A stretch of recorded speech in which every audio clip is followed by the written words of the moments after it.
Tracy Walder joins me live now. It's her first time talking about this on TV, this awful ordeal.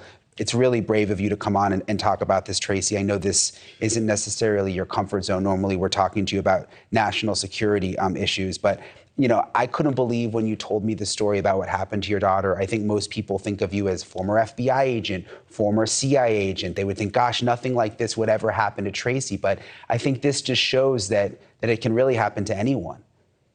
Well, thank you so much for having me, Brian, and for really creating an environment where I feel comfortable, quite frankly, talking about this. I appreciate you very much for this opportunity. I think, title of CIA and FBI, one thing I do want to add to that is I left the FBI actually to pursue a dream of becoming a teacher. And I was a teacher at that very same school in which my daughter was abused. I had taught there for about a decade.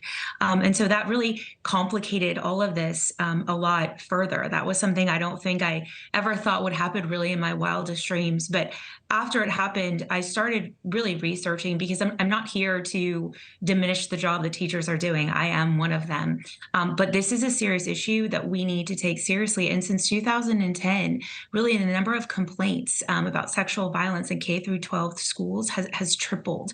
And that is very bothersome. And we really have to get to the bottom of why. Yeah, you mentioned you taught at the school. You warned the school about what you were noticing. You even got child services involved. Again, you were teaching at the school. And then I just keep thinking back to your history as a CIA agent and a former FBI agent. I mean, did they really just not take you seriously? That's a good question. I can't answer that. I don't know. Because they didn't really do anything about my concerns. I think that they didn't take me seriously. And sometimes I wonder if maybe my 3-year-old had a little bit of CIA and FBI in her and realized this teacher, was highly problematic. But I think they either didn't take me seriously or quite frankly, it was really shocking to be believed. Yeah, I want to read the statement from the school because they released a statement. It says, since learning of the prosecution of Jason Baldwin, the school has undertaken a comprehensive audit conducted by external experts of all relevant policies and practices, from hiring protocols to the security of its facilities. The school will continue to take every step at its disposal to protect the safety and well-being of its students. But again, as we mentioned, Tracy, this isn't just about this one particular school. It's happening around the country.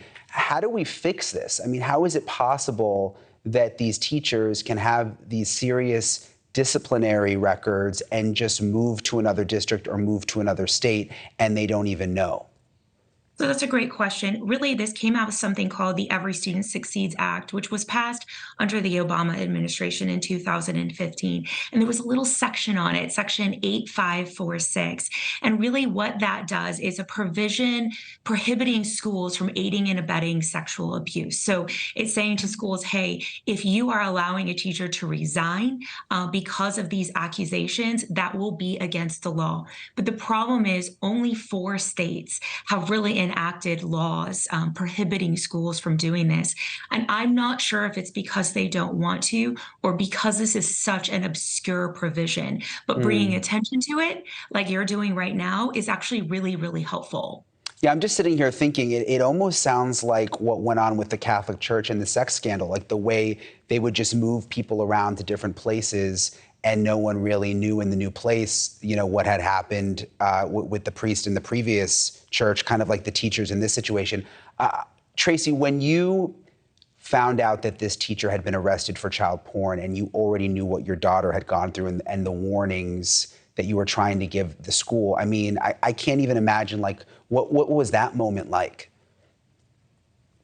I mean, I think it's pretty safe to say that I lost it, and I have told you that before.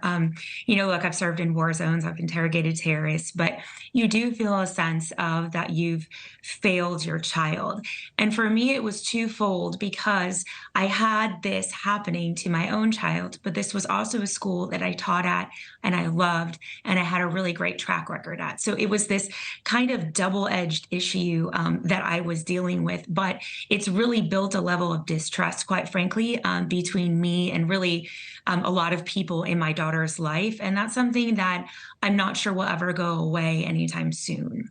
What do we say to parents? How can we help parents? Because there are parents watching again thinking, oh my gosh, Tracy Walder, like this happened to her and her daughter. Like, what can a parent do? Is there anything you learned coming out of this that might help someone? I think the first thing to do is go immediately to CPS. I think even if you suspect something, it's always best to go to CPS. I've learned the hard way it's probably not best to approach the school first because they have their own ideas and their own agenda of how they want that to play out. But this is your child, this is your life, and this is your family. Thank you for watching. Go to newsnationnow.com to find NewsNation on your television provider. And don't forget to click the red subscribe button below to get more of NewsNation's fact-driven, unbiased coverage.